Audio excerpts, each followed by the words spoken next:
सुख दुख में पति का साथ देना, यही स्त्री धर्म है, यही स्त्री का धर्म है।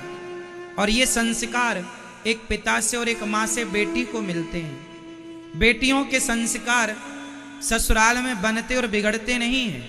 बेटी के संस्कार उसके घर में उसके माँ बाप के पास ही उसके संस्कार बनते हैं या बिगड़ते हैं। बेटियां ससुराल में बिगड़ती नहीं हैं, बेटियां मायके में ही या बन जाती हैं या बिगड़ जाती हैं। बिगड़ी बेटी ससुराल जाएगी तो ससुराल भी बिगाड़ेगी, और बनी बेटी यदि ससुराल जाएगी तो ससुराल को भी बनाएगी। इसलिए आपकी बेटियों को आप थोड़ा जिम्मेदारी दीजिए, बेटों को संस्कार दीजिए, पर बेटों से ज्यादा संस्कार बेटियों को दीजिए, क्योंकि बेटों के कंधों पर एक कुल की जिम्मेदारी है, बेटियों के कुल में दोनों कुलों की जिम्मेदारी है। बेटी के कंधे पर दो दो जिम्मेदारी होती है।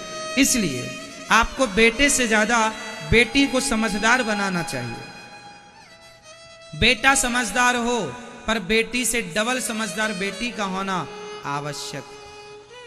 घर में यदि मर्द बुरा है पर स्त्री अच्छी है तो भी गृहस्थी चल जाती है, पर मर्द अच्छा है स्त्री बुरी है तो गृहस्थी नहीं चलती। मर्द बुरा है, पुरुष किसी का बुरा है तो बुरे पुरुष के संग गृहस्थी स्त्री निभा लेती है, लेकिन स्त्री बुरी हो तो उस बुरी स्त्री के साथ बहुत कम केस में वो गृहस्थी चलती है। इसलिए पुरुष से ज्यादा समझदार स्त्री का होना जरूरी है। इसलिए बेटे का जन्म भाग्य से होता है और बेटी का जन्म सौभाग्य से होता है। कहते हैं हर बेटी के भाग्य में बाप होता है, हर बेटी के भाग्य में बाप होता है, पर हर बाप के भाग्य में बेटी नहीं होती। हर बेटी के भाग्य में बाप होता है, भले जन्म देते मर जाए पर बाप तो होगा ना कि मेरा बाप कोई था। हर बेटी के भाग्य में बाप होता है, पर हर बाप के भाग्य में बेटी नहीं होती। बेटी किस्मत वालों को मिलती है। इसलिए बेटा एक भाग्य से होता है और बेटी सौभाग्य। सौभाग्य मीन्स 100, भाग्य जब प्लस हो जाते हैं तब बेटी का जन्म होता है। इसलिए बेटे से ज्यादा बेटी का श्रेष्ठ स्थान है। इसलिए हमारे यहाँ बेटे का नाम बाद में है, बेटी का नाम पहले। राम जी का नाम बाद में लिया जाता है, सीता का नाम पहले। सीता राम, सीता राम सीता कोई नहीं कहता, सीता राम सब कहते, क्योंकि सीता लेडी फर्स्ट। क्योंकि फर्स्ट मीन्स ये नहीं कि केवल कहने में फर्स्ट ना, स्थान भी फर्स्ट है। हमारे सनातन धर्म में जितना सम्मान एक स्त्री का है उतना सम्मान किसी का नहीं है। हमारे सनातन धर्म में सबसे अधिक सम्मान नारी का है। हमारे यहाँ नारी को देवी कहा जाता है। हमारे भारत में केवल हिंदू, पूरी दुनिया में केवल हिंदू ऐसा है जो कन्याओं को बुलाकर उसके पांव में माहौर लगाकर उसे देवी मानकर उसको भोग लगाकर उसको चरण वंदन करता है। हमारे घर देवी आई है, हमारे घर लक्ष्मी आई है। दुनिया में और कोई धर्म ऐसा नहीं है जो नारी का इतना आदर करता हो कि कन्याओं के पांव धोकर पीता हो। केवल हिंदू लोग कन्याओं को देवी मानकर उनके चरणामृत लेकर के और देवी मानकर नवरात्रि में या इत्यादि दिनों में पूजा करते हैं। हमारे यहाँ बच्चियों को, बेटियों को देवी माना जाता है, दुर्गा माना जाता है, लक्ष्मी माना जाता है। केवल हमारे सनातन धर्म में ये सम्मान है। आप अन्य धर्मों को उठाकर देख लीजिए, वहां नारी केवल भोग की वस्तु है। वहां नारी की हैसियत केवल भोग की वस्तु की तरह है, वहां कोई सम्मान नहीं है अन्य धर्मों में नारी का। हमारे यहाँ नारी का इतना सम्मान है कि बेटे के लिए लिखा है कि जननी जन्म भूमश्च स्वर्गादपि गरीयसी। माँ के चरणों में जन्नत होती है, माँ के चरणों में स्वर्ग होता है। इसलिए नारी का सम्मान, और नारी तब श्रेष्ठ होगी जब उसके माँ बाप से बेटी को श्रेष्ठ संस्कार प्राप्त होंगे। एक बार बेटी को संस्कार दे दिया ना तो वह बेटी आपका कुल खानदान तो संवारेगी, लोक परलोक संवार देगी आपका और खुद का। क्या सही है क्या गलत है? किसी से भी प्यार कर लेना और किसी से भी प्यार करके अपने माँ बाप से ना बताना और अपने आप को ही होशियार मानना, यही बेटियों की सबसे बड़ी गलती होती है। आजकल की बेटियां अपने माँ बाप को बेवकूफ समझती हैं। कुछ बेटियां, हमारे माँ बाप तो कुछ नहीं जानते, हम बड़ी हो गई हैं, हम आत्मनिर्भर हो सकती हैं, हम सेल्फ डिपेंड हैं, हमें किसी के सहारे की जरूरत नहीं है, किसी की सलाह एडवाइस की जरूरत नहीं है, हमें कोई आवश्यकता नहीं। और उसी का परिणाम है कि 35 टुकड़े हो जाते हैं।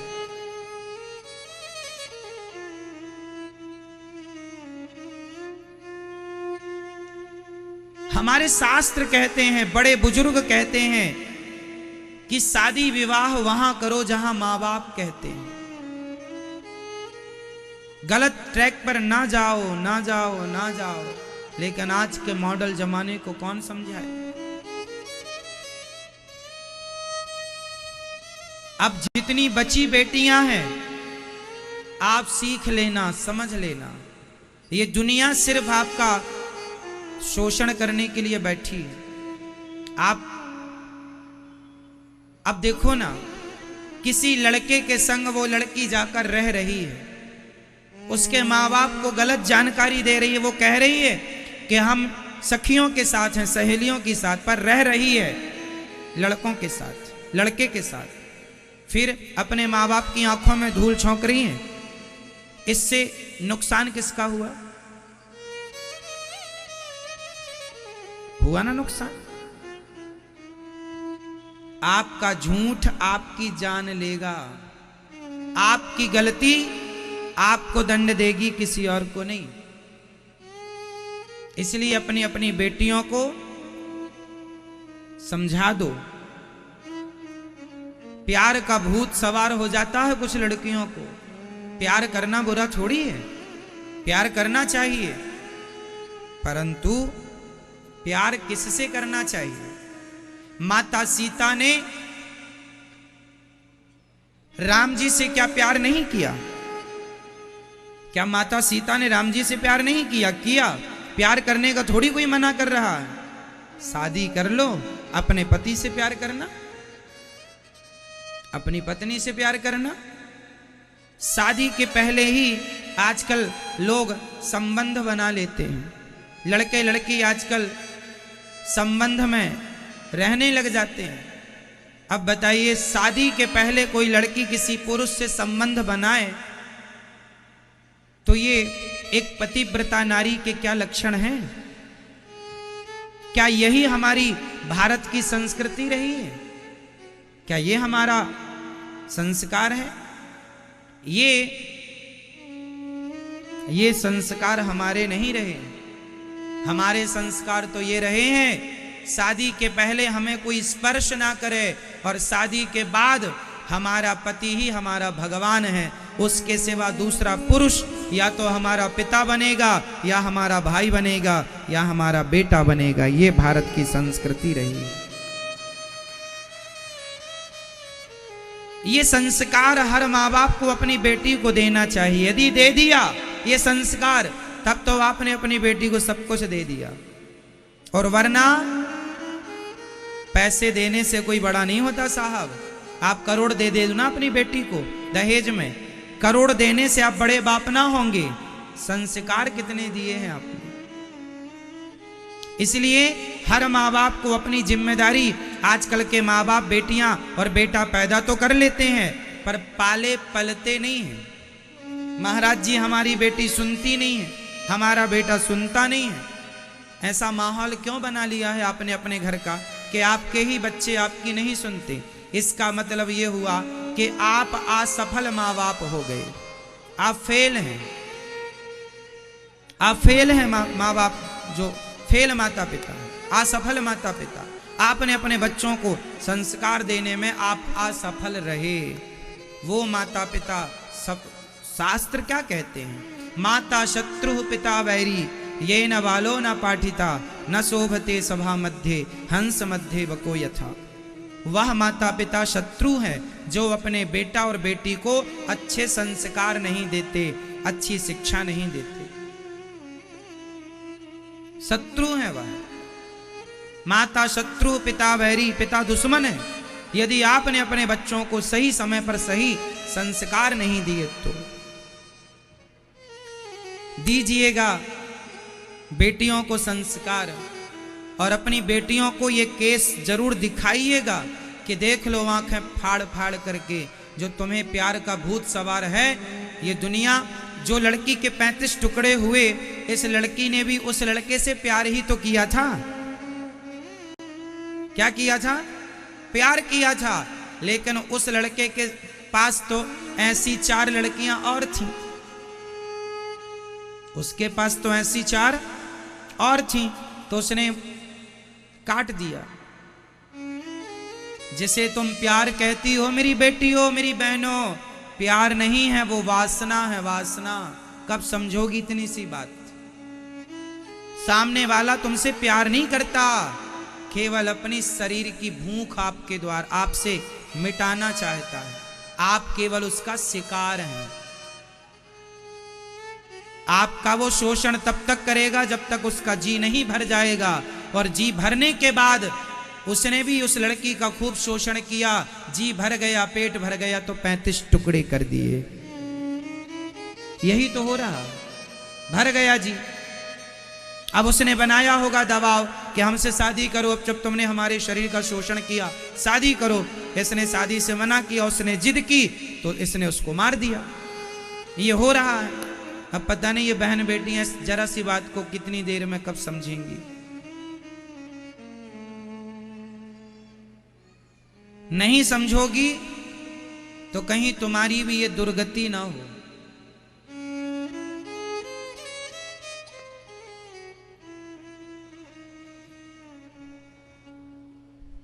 संभल के चलने की जरूरत है, खासकर माता पिता को। बेटियां पढ़ें, पढ़ना बुरा नहीं है।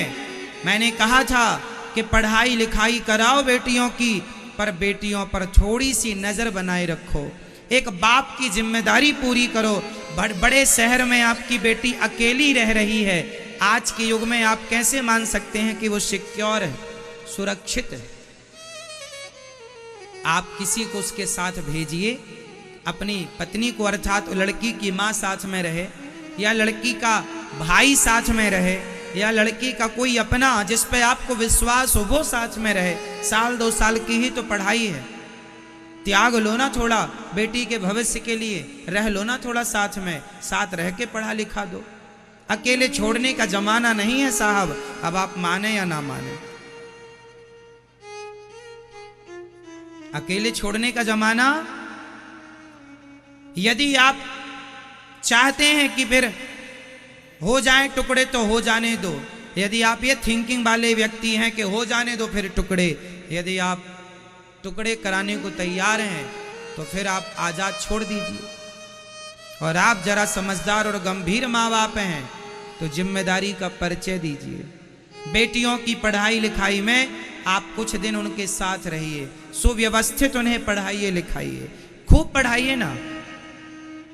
लेकिन कल आपकी बेटी के साथ कोई हादसा ना हो जाए, कल ये घटना आपकी बेटी के साथ ना घट जाए। इसलिए आपको एक जिम्मेदार माँ बाप का परिचय देना होगा। माता सीता की जब विदाई होने लगी, एक लड़की जब विदा होती है अपने पिता से लिपट कर रोती है, अपनी माँ से लिपट कर रोती है। मुझे लगता है कि लड़की का जीवन में जितना त्याग है, एक स्त्री जितना त्याग करती है उतना त्याग पुरुष अपने सारी जिंदगी में कभी कर ही नहीं सकता, कभी नहीं कर सकता। लड़की का त्याग देखिए कितना श्रेष्ठ है। पहला त्याग, शादी हुई उस आदमी के संग जाती है जिसे वो पहले कभी देखी नहीं थी, जानती नहीं थी। उस पुरुष के संग वो उसकी पत्नी बनकर चलती है। किसे छोड़कर?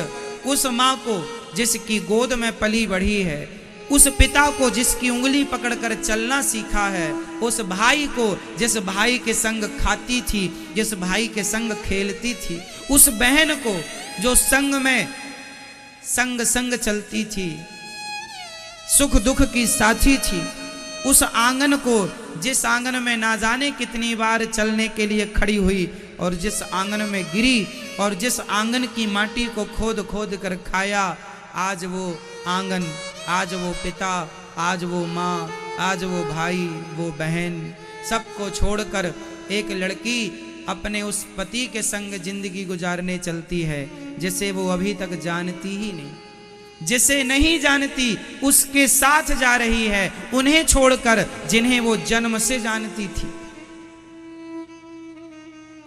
एक पति के लिए नारी कितना त्याग करती है, अपनी मां का, पिता का, भाई का, बहन का।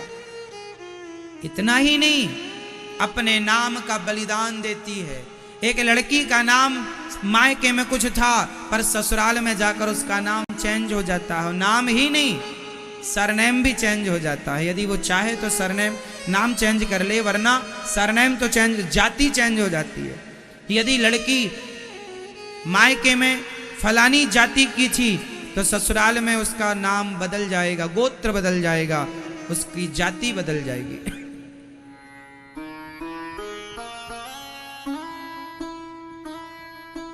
मांग भरती है, मांग है खुद की पर सिंदूर पति के नाम का। हाथ उसका है पर चूड़ी पति के नाम की, हाथ उसका है पर लाली मेहंदी की पति के नाम की। इतना त्याग तो सन्यासी भी शायद करता हो। इसलिए जब ससुराल पहली बार जब बहू आए तो ससुराल के लोगों से मेरी प्रार्थना है, सास, ससुर, देवर, पति, जिठानी इत्यादि सबसे मेरी प्रार्थना है, वो जो लड़की है ना, वो किसी की बेटी है, आपके घर आई है बहू बनकर, तो उसे भी बहू बाद में मानना, बेटी मानकर पहले उसका स्वागत करना चाहिए, सम्मान करना। मेरी बेटी है ये।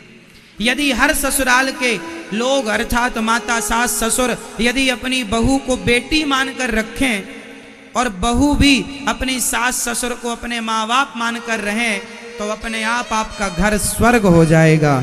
आपके घर में संसार का सारा सुख और सुकून और शांति